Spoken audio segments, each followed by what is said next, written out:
želuci koji dolaze do te kuće, tako nešto, kosti predrag, i ako razbija to staklo s tim, i imate eventualno neku gušanje i tuču, ne mislite samo tu krvi, imate malo više tih tragova krvi, s jedne strane. A ako samo imate tu tragove krvi, onda to sad malo treba da postavite pitanje otkud samo tu tragove krvi. Mislim, to je onako ja mislim, ali sad to već naravno, ja ne znam čitav predmet.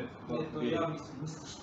Ne znam šta vi mislite, ja samo sudije i predačavam onako moje mišljenje, kako da ja ne mogu da, niti vaše mišljenje, niti mišljenje odbrane, ja mislim, to je moje...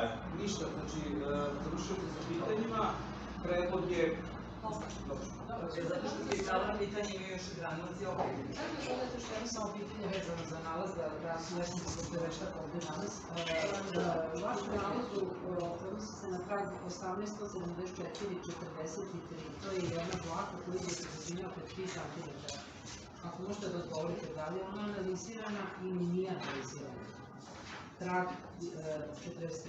174-43.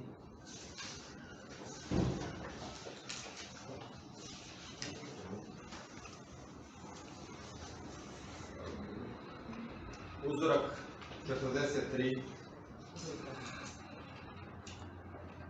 odnosno jedna dlaka,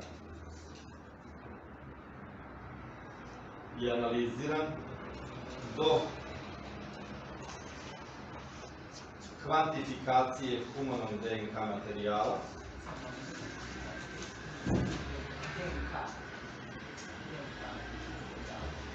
nakon čega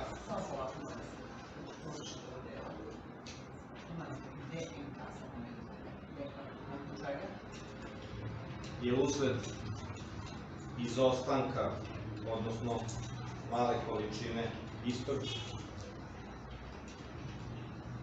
se odustalo od daljeg pokušaja utvrđivanja DNK profila.